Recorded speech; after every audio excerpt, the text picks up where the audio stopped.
नमस्कार दोस्तों, मैं नीतू आपकी होस्ट अनूठी कहानियों के इस रोचक सफर में आपका फिर से बहुत बहुत स्वागत करती हूँ।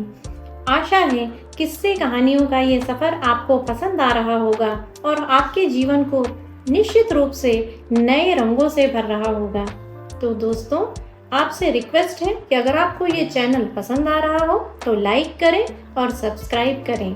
अनूठी कहानियाँ।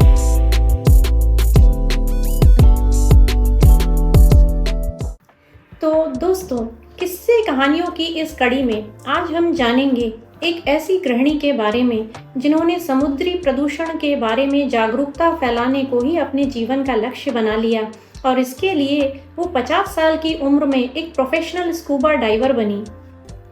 उमा मणि तमिलनाडु की रहने वाली एक साधारण सी गृहिणी है जिनका जन्म एक रूढ़िवादी परिवार में हुआ। बकौल उमा, खुद उनके अनुसार उनके खुद के कोई विशेष सपने या अभिलाषाएं नहीं थीं। उनका कोई खास विजन नहीं था। उन्होंने मद्रास यूनिवर्सिटी से लिटरेचर में डिग्री ली और उसके बाद उनकी शादी हो गई। शादी के बाद उमा 2004 में अपने पति के साथ मालदीव शिफ्ट हो गई, जहां वो भारत सरकार की ओर से एक डॉक्टर के तौर पर काम करते थे। उमा की शुरू से पेंटिंग में रुचि थी, लेकिन उन्हें घर परिवार या आसपास ऐसा माहौल नहीं मिला जिससे वो आर्ट को प्रोफेशनली अपना सकें। शादी के बाद उमा का पूरा ध्यान एक अच्छी गृहिणी बनने के ऊपर था। खाली समय में उमा घर में बच्चों को पढ़ाया करती थी और जहां उनके पति ट्रांसफ़र होकर जाते वो उनके साथ चले जाया करती थी। धीरे धीरे उमा भी अपने गृहस्थ जीवन में रम गईं, लेकिन कहीं ना कहीं उमा के मन में उच्च शिक्षा लेने और अपना करियर बनाने की एक हसरत थी। 45 साल की उम्र में उमा ने पेंटिंग करना शुरू किया। उमा कहती हैं कि जब उन्होंने पेंटिंग करना शुरू किया तो उन्हें ऐसा लगा जैसे उनका नया जन्म हुआ है।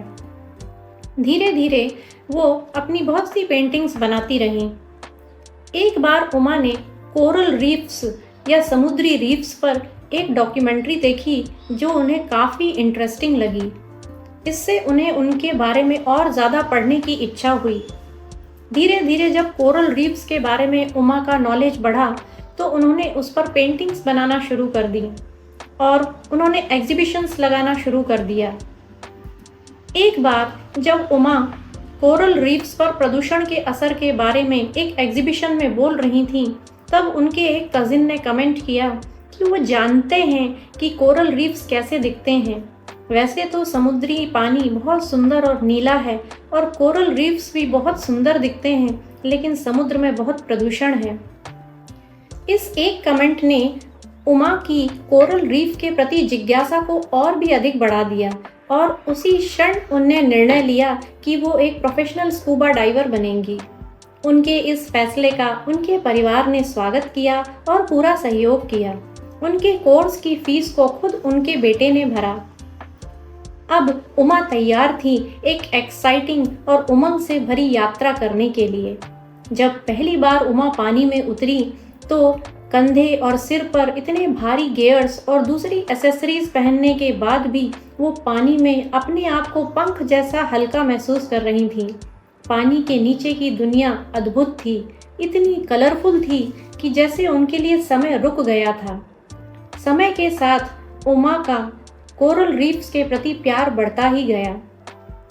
हर बार जब उमा पानी में डाइव करती थी तो वो देखती थी कि कैसे तेल के रिसाव, समुद्री वेस्ट और केमिकल्स के कारण कोरल रीफ्स का प्रदूषण से कितना नुकसान हो रहा है, कैसे कोरल रीफ्स इनसे तबाह हो रही हैं। इससे उन्हें बहुत दुख होता था। जब उनकी ये चिंता बहुत गहरी हो गई तो उन्होंने डॉक्यूमेंट्री फिल्म मेकर प्रिया थोवासरे से संपर्क किया और उन्हें कोरल रीफ्स पर डॉक्यूमेंट्री बनाने के लिए मनाया।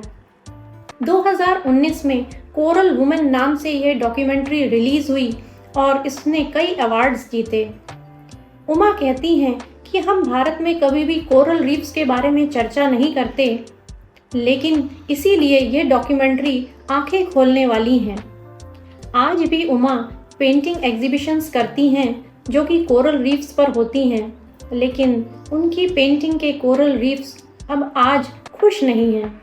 वो प्रदूषण से मर रहे हैं, मुरझा रहे हैं।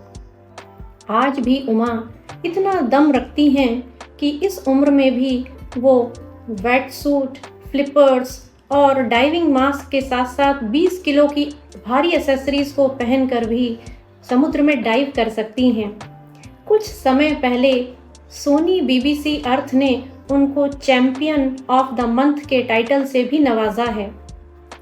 उमा का ये उदाहरण अपने आप में अपने जुनून के प्रति कुछ भी कर गुजरने का और संभव करने का एक उदाहरण है।